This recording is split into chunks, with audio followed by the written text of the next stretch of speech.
ਗੱਲ ਸੁਣੋ। ਇਮਰਾਨ ਖਾਨ ਦੇ ਤੁਸੀਂ ਬਿਆਨ ਸੁਣੇ ਨੇ? ਕੋਈ ਉਹਦੇ ਜੀ 'ਤੇ ਰੋਸ਼ਨੀ ਨਹੀਂ ਪਾਈ। ਜੀ ਜੀ ਸੁਣੇ ਨੇ। ਰੋਸ਼ਨੀ ਕੀ ਪਾਣੀ ਹੈ? ਕਹਿੰਦੇ ਨੇ ਘੋੜਾ ਫਿਰੇ ਗਰਾਂ ਗਰਾਂ, ਜਿਸ ਦਾ ਘੋੜਾ ਉਸ ਦਾ ਨਾਂ। ਇਹਨੂੰ ਚੇਂਜ ਕਰ ਦਿਓ ਤੇ ਕੁੱਤਾ ਫਿਰੇ ਗਰਾਂ ਗਰਾਂ, ਜਿਸ ਦਾ ਕੁੱਤਾ ਉਸ ਦਾ ਨਾਂ। ਕਹਿੰਦੇ ਨੇ ਬਿੱਲੀ ਥੈਲੇ 'ਚੋਂ ਬਾਹਰ ਆ ਗਈ ਹੈ। ਇੱਥੇ ਵੀ ਚੇਂਜ ਕਰ ਦਿਓ, ਕੁੱਤਾ ਥੈਲੇ 'ਚੋਂ ਬਾਹਰ ਆ ਗਿਆ। ਇਹ ਜਿਹੜੇ ਬਿਆਨਾਂ ਦੇ ਰਿਹਾ ਮੁਲਕ ਤੋੜਨ ਦੇ, ਇਹ ਆਪਣੇ ਏਮ ਦੱਸ ਰਿਹਾ। ਕਹਿੰਦਾ ਨਾ ਮੇਰੀ ਕੌਮ, ਇਹਦੀ ਕੌਮ ਕੀ ਕਾਦੀਆਨੀ।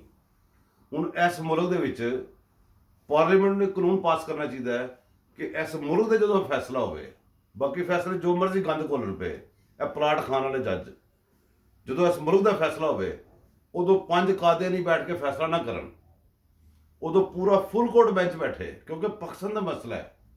ਇੱਥੇ ਕਿਸੇ 5 ਬੰਦਿਆਂ ਨੂੰ ਕੋਈ ਫੈਸਲਾ ਕਰਨ ਦਾ ਹੱਕ ਨਹੀਂ ਹੋ ਸਕਦਾ ਕਿ 5 ਬੰਦੇ ਬੈਠ ਕੇ ਫੈਸਲਾ ਕਰਕੇ ਜੋ ਮਰਜ਼ੀ ਕਰਕੇ ਜਿੱਦੇ ਮਰਜ਼ੀ ਤੋੜ ਦੇਣ ਗੱਲ ਨੂੰ। ਆਪਣੇ ਫੈਸਲੇ ਪੜਨ ਤੇ ਸ਼ਰਮ ਨਾਲ ਡੁੱਬ ਮਰਨ। ਔਰ ਜਿਹੜੇ ਫੈਸਲੇ ਕਰਦੇ ਫਿਰਦੇ ਨੇ, ਤੁਸੀਂ ਅੰਦਾਜ਼ਾ ਕਰੋ ਕਿ ਉਸ ਬੰਦੇ ਨੇ ਕੀ ਲਫ਼ਜ਼ ਕਹੇ ਨੇ। ਮੈਨੂੰ 2 ਗੱਲਾਂ ਦੇ ਉੱਤੇ ਵੱਟ ਚੜਦਾ, ਸਿਰਫ 2 ਗੱਲਾਂ 'ਚੋਂ ਜਦੋਂ ਕੋਈ ਗੱਲ ਹੁੰਦੀ ਨਾ ਮੈਨੂੰ ਫਿਰ ਗੁੱਸਾ ਚੜਦਾ। ਇੱਕ, ਜਿਹੜਾ ਕੁੱਤਾ ਮੇਰੇ ਨਬੀ ਤੇ ਭੌਂਕੇ, ਇਹ ਕੁੱਤਾ ਜਦੋਂ ਭੌਂਕਦਾ ਮੇਰੇ ਨਬੀ ਦੇ ਦੀਨ ਤੇ ਭੌਂਕਦਾ, ਜਾਂ ਜਦੋਂ ਬੰਦਾ ਪਾਕਿਸਤਾਨ ਤੇ ਭੌਂਕੇ।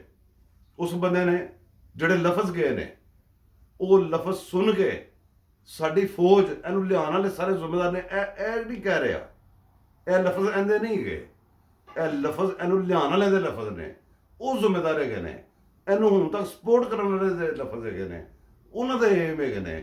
ਇਸ ਮੁਲਕ ਦੀ ਜਦੋਂ ਕਿਸੇ ਭੱਟੋ ਨੂੰ ਫਾਂਸੀ ਹੁੰਦੀ ਹੈ, ਇਸ ਮੁਲਕ ਦੀ ਜਦੋਂ ਕੋਈ ਜ਼ਿਆਦਤੀ ਹੁੰਦੀ ਹੈ, ਉਹ ਜਦੋਂ ਪਤਾ ਚੱਲਦਾ ਬਾਅਦ 'ਚੋਂ ਅਮਰੀਕਾ ਨੇ ਕਰਾਈ ਸੀ, ਅਮਰੀਕਾ ਨੇ ਆ ਕੇ ਨਹੀਂ ਕੀਤੀ ਹੁੰਦੀ, ਅਮਰੀਕਾ ਨੇ ਉਹਨੂੰ ਟੰਗਿਆ ਹੁੰਦਾ। ਉਹ ਸਾਡੇ ਇੱਥੇ ਹੀ ਬੰਦਿਆਂ ਨੇ ਟੰਗਿਆ ਹੁੰਦਾ ਹੈ, ਇੱਥੇ ਹੀ ਬੰਦੇ ਸਹੂਲਤਕਾਰ ਬਣੇ ਹੁੰਦੇ ਨੇ।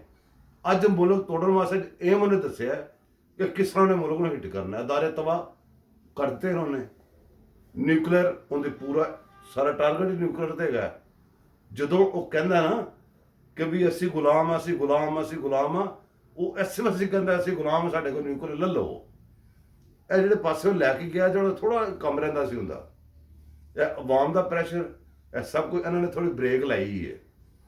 ਇਹ ਜਾ ਉਧਰ ਹੀ ਨੇ ਜਾਣਾ, ਇਹਨਾਂ ਨੇ ਉਧਰ ਹੀ ਗਿਆ। ਇਹ ਸਿਰਫ ਬ੍ਰੇਕ ਲਾਈ ਹੈ ਕਿਉਂ? ਅਵਾਮੀ ਪ੍ਰੈਸ਼ਰ ਦੀ ਵਜ੍ਹਾ ਤੋਂ। ਇਹ 1 step back then go forward, ਇਹ ਉਹ ਫਾਰਮੂਲਾ ਇਹਨਾਂ ਨੇ ਰੱਖਿਆ ਹੈ। ਉਹ ਕੁੱਤਾ ਭੌਂਕਦਾ ਫਿਰਦਾ, ਉਹ ਇਸ ਮੁਲਕ ਵਿੱਚ ਹੈਗਾ, ਮੁਲਕ ਤੋਂ ਨਸਿਆ ਨਹੀਂ ਹੋਇਆ। ਦੂਸਰੇ ਬੰਦੇ ਜਿੱਥੋਂ ਮਰਜ਼ੀ ਪਤਾਲ 'ਚੋਂ ਕੱਢ ਲਿਆਉਂਦੇ ਨੇ। ਉਹ ਕੇਪੀ ਕੇ ਬੈਠ ਕੇ ਕਿਉਂ ਰੌਲਾ ਪਾ ਰਿਹਾ? ਪਤਾ ਕਿ ਜੇ ਬਹੁਤਾ ਮਸਲਾ ਬਣੇਗਾ ਪਰ ਅਫਗਾਨਿਸਤਾਨ ਨੂੰ ਨਿਕਲ ਜਾਏਗਾ। ਵਸਾਇਲ ਸਾਡੇ ਇਸਤੇਮਾਲ ਕਰ ਰਹੇ ਹੈ, ਹੈਲੀਕਾਪਟਰ ਸਾਡੇ ਇਸਤੇਮਾਲ ਕਰ ਰਿਹਾ ਹੈ, ਗਾਲਾਂ ਸਾਨੂੰ ਕੱਢ ਰਿਹਾ ਹੈ, ਦੀਨ ਸਾਡੇ ਤੇ ਹਮਲਾਵਰ ਹੈ। ਇਹ 5 ਜੱਜ ਜਿਹੜੇ ਨੇ, ਇਹਨਾਂ ਨੂੰ ਚੈੱਕ ਕਰੋ। ਜਦੋਂ ਹਮੇਸ਼ਾ 5 ਹੀ ਰਹਿੰਦੇ ਨੇ ਜਿਹੜੇ ਫੈਸਲੇ ਕਰਦੇ ਨੇ, ਇਹਨਾਂ ਨੂੰ ਚੈੱਕ ਕਰੋ ਕੌਣ ਹੈਗੇ ਨੇ, ਕਾਦੀਆਨੀ ਨੇ ਕਿ ਦੂਸਰੇ ਨੇ। ਇਹ ਜਿਹੜੇ ਬੰਦੇ ਉੱਤੇ ਬੈਠੇ ਨੇ ਦੂਸਰੇ ਵੱਡੇ ਮਹਿਕਮੇ 'ਚ, ਇਹਨਾਂ ਨੂੰ ਵੀ ਚੈੱਕ ਕਰੋ। ਇਹ ਬੰਦੇ ਜਦੋਂ ਸਾਡੇ ਆਇਨ ਨੂੰ ਨਹੀਂ ਮੰਨਦੇ, ਸਾਡੇ ਦੀਨ ਨੂੰ ਨਹੀਂ ਮੰਨਦੇ, ਸਾਡਾ ਨਾਮ ਜਾਅਲੀ ਤੌਰ ਤੇ ਇਸਤੇਮਾਲ ਕਰਦੇ ਨੇ, ਤੇ ਸਾਡੇ ਸਾਰੇ ਫੈਸਲੇ ਵੀ ਕਿਸ ਤਰ੍ਹਾਂ ਕਰ ਸਕਦੇ ਨੇ? ਇਸ ਮੁਲਕ ਨੂੰ ਬਚਾਓ। ਮੇਰੇ ਨਾਲ ਜਿੰਨੇ ਬੰਦੇ ਪਿਆਰ ਕਰਨ ਵਾਲੇ ਜੇ, ਜਿਹੜੇ ਮੈਨੂੰ ਫਾਲੋ ਕਰਨ ਵਾਲੇ ਜੇ, ਪਲੀਜ਼ ਤੁਹਾਡੀ ਮਿਹਰਬਾਨੀ ਹੈ, ਇਹ ਪਾਰਲੀਮੈਂਟ ਵਾਲਿਆਂ ਨੂੰ ਕਹੋ ਉੱਥੇ ਕਾਨੂੰਨ ਪਾਸ ਕਰੋ, ਜਿਸ ਫੈਸਲੇ ਪਾਕਿਸਤਾਨ ਹੋ ਜਾਵੇ ਉਹ ਫੁੱਲ ਕੋਰਟ ਬੈਂਚ ਕਰੇਗਾ। ਇਹ ਕੁੱਤੇ ਬੈਠ ਕੇ ਨਹੀਂ ਕਰਨਗੇ।